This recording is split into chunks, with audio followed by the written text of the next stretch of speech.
Welcome back to Bazaar, and in this episode we'll be listening to part 3 of my interview with hitman Wild Bill. In this instalment, he talks about living in what he calls the worst prison in the world. And like everything to do with Bill, it's extreme and a tale of two halves. But I'll let him explain. But if you have not seen the previous 2 installments where he talks about the murders and also being on the run in the jungle, then make sure you check these out as well. Before we start, if you want to write to inmates like I do, then use the service I use. It's called Jmail. It's fast and it's secure, and it means you don't have to use your home address. That's the main reason why I like it. I get physical letters sent to my house, but I don't give the inmates my home address. I'll leave a link to their services in the description below. Just go check out the website.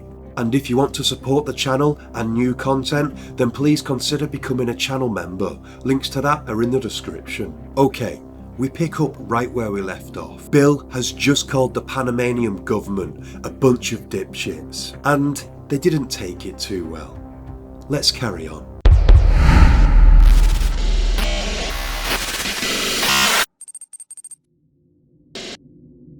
So then for like hey, this is not a joke, man. Every day for 365 days a year, they had a 15-minute segment on television about me. And I'm like, am I really that damn interesting? I mean, is it really? I mean, like I killed 5 people. I'm in prison for killing 5 people. I mean, like in the States, you got to kill like 600 people or something. Nobody even knows who they are. This is really that interesting? I'm in prison with men who have killed 100, 200 people. I mean, like the Panamanians. And I'm like, and why am I so interesting? I never really understood it, actually. I still don't really understand it. Okay. And the problem is that as I said, when the Panamanian authorities finally got a hold of me, now the case had been blown so huge that the public wanted to know what's going on. And they couldn't give them an answer because I refused to turn anybody in. So their answer was, well, he's a hatchet-wielding monster that likes killing people. So I requested a psychological exam. And so they brought me this dipshit from like the Panamanians. I'm like, no. I want you to call the UN and find somebody to give me a real psychological exam, not you bunch of monkeys here because you're all going to say something bad. So they did. They called in a lady from the UK. It was an English lady, came over. I don't know what her name is. I can't remember now. But she came over and she did like 3 days, like 6 hours a day, 3-day interview. We went over everything. So at the end, she gave her report. Like everybody was like, you should plead guilty by insanity, but that's worse than in Panama. They put you in like a crazy house, like a manicomio, a psych ward, and a psych ward in a third world country, man. Like, no, dude, that's a bad place, you know. And so I wanted just to be found guilty, and I didn't want to be found crazy because I'm not crazy, and I didn't want to. I was very angry that they keep painting me like a serial killer, and I suppose that under the FBI's guidelines, I fall in as a serial killer. But I don't have any bloodlust, and I was trying to prove this to the world, you know, that like I'm not sick, or what I was doing was because I was a greedy, terrible bastard, and that's bad. But it seems less bad to me than being like crazy. And so the lady came and she gave her report and said that I was completely normal with no personality disorders, and I was borderline narcissistic. And she said, but everybody in your situation is borderline narcissistic, so it's not like. But she's like, you're not full blown narcissist either. And so I was like, okay. So with that report, I was satisfied. So that went to the Panamanian authorities, and then they proceeded to judge me. But you know, it took me 7 years to get to trial. So from that point on, I started my odyssey inside prison, which has been an absolute madhouse. I talk about that in my book as well. Long Live the King, Wild Bill. All the chicks that I'll tell you something. I was a kid from Western North Carolina. I grew up, and I had girlfriends and stuff, and I was just a normal kid, you know. But I was always kind of nervous around girls. I mean, like I wasn't a ladies' man. That's what I'm saying. I mean, I've been married, twice. At that time, I had been married twice, but I mean, I was always like I wasn't like a ladies' man, you know. And the fame in Panama made me this crazy ass like sex object to like lots of women. And the thing about a Panamanian prison is they have conjugal visits, right? And things are not, Panamanian prison isn't like the prison in the UK or prison in the United States. It's not like locked down. I mean, like it's really, as long as you don't leave, they won't shoot you. You know what I mean? And so I started putting my dick in all these Panamanian chicks and the girls in the office too. And it's like, so I went from being like really, like I went from being like completely nerdy, like a nerdy guy scared around girls, to being like this Casanova character in like instantly. And I kind of went ape shit with that. I went overboard with it because I think it was like I didn't get to do that really growing up. I mean, I had girlfriends and stuff. Like I say, I was kind of nervous around girls and stuff. And so I started really getting laid a lot. And inside prison, I mean, so like at a conjugal visit, right? And so the conjugal visits here are 3 hours. You bring some chick in for 3 hours, and you know it's like you're hanging off the light fixture screw and doing crazy shit inside, and then you go back to being a prisoner for a month.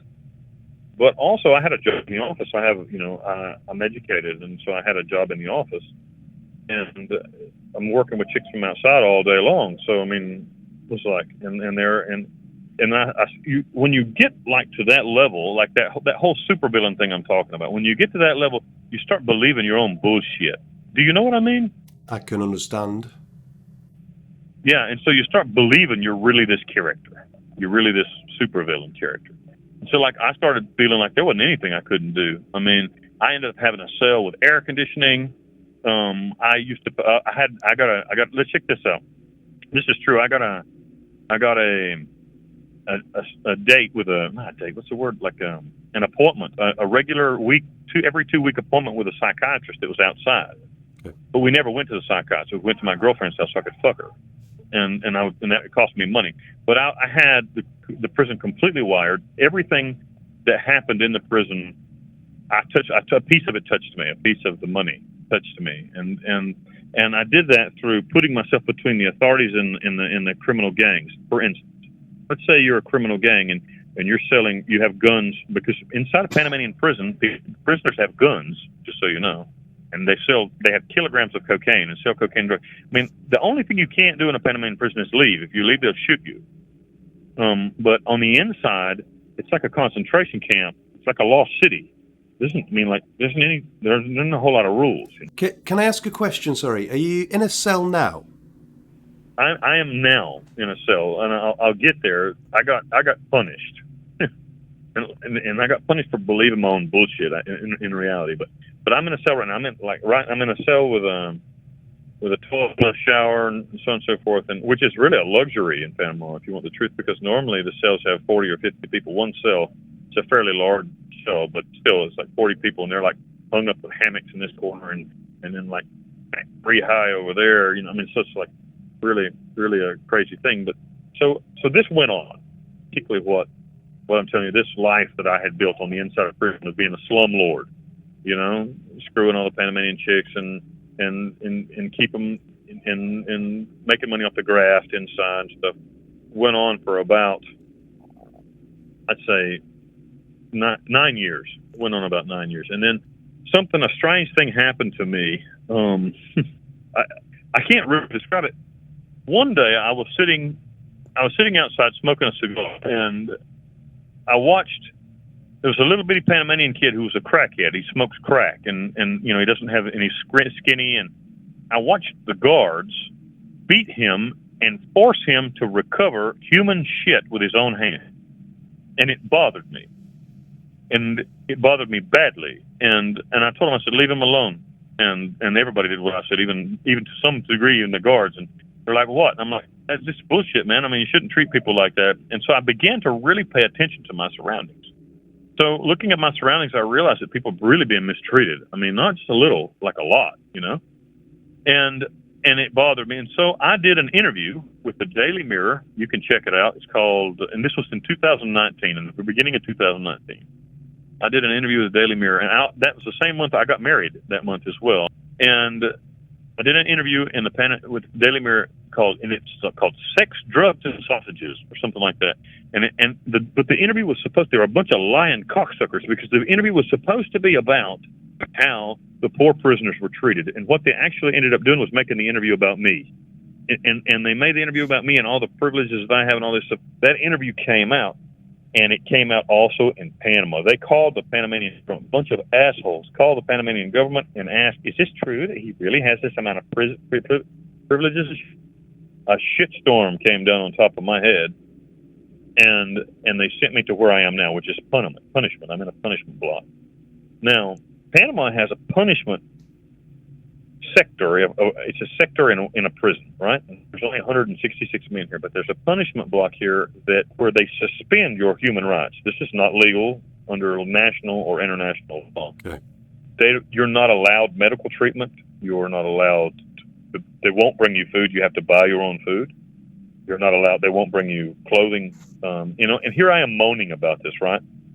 But I'm just telling you the truth about the situation. And so legally, under Panamanian law, it's not legal, but even to be in a punishment block, you're supposed to be there 30 days. Well, I've been here 2 years and 5 months trying to get the fuck out of here.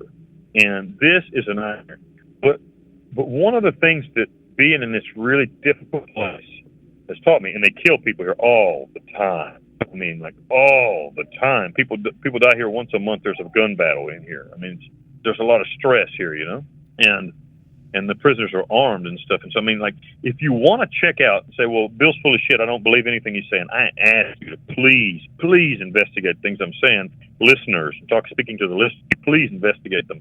You can look up La Jolla Massacre. I mean, it's a New York Times article about how 15 men were killed here with AK-47s, prisoner violence on prisoner. Their heads were chopped off, and they did a Santana rite, like a satanic rite, with the severed heads of 6 bodies. I mean, like, we're talking about this is a crazy, terrible place. And the stress of being in this place did a lot of things to me.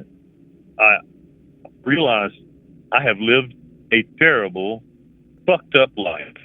I have been selfish. I have been self-serving every moment of my life. And I found God. I accepted Jesus Christ and started a church here inside this place where I am, and it's very successful. And I started pastoring the church. And the reason I pastored church is there wasn't anybody else to do it. I certainly don't have the credentials to be a pastor and don't think of myself as a pastor. And so if I get back to the prison, I'm not going back to the lifestyle I was on before. I'm gonna continue with the church. The Catholics actually said they want to work with me.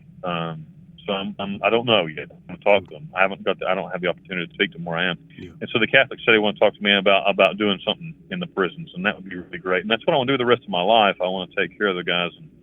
And I've been in Panama so long, I'm like a Panamanian now. Can I ask, is going into this like concentration camp kind of cell where you changed? Yeah, I don't think that I changed a whole lot when I was in regular prison, because I was living a life probably better than yours. I mean, just being honest with you, I was living a higher life than probably anybody listening. I mean, I got laid every day by a different girl. I drank any booze I wanted to. I don't do drugs. I don't like drugs. But if I wanted to use drugs, I could have. Everybody had said yes sir, no sir, including the prison authorities. So I mean, it's like, how you're never going to change in the circumstances. It's too comfortable. So God found a way to put me under extreme stress to say, hey, man, you're fucking up. Put your shit in line, because if you don't, I mean, like you can't treat people like the way I have my whole life. I mean, like, really, I'm thankful for the pain I've been through in the last 3 years. I'm ready for it to end. I'll be perfectly honest with you. I'm ready for it to end, but I'm not sorry that it happened. I hope you enjoyed the interview. If you have any questions for Bill, please leave them in the comments below. And if there's enough, I'll get him back on for part 4. Don't forget to check out Wild Bill's podcast, Stone Jug Entertainment. And if you want to know more about what we've spoken about today, then check out Bill's book. Links to those are in the description. Until next time, stay sane.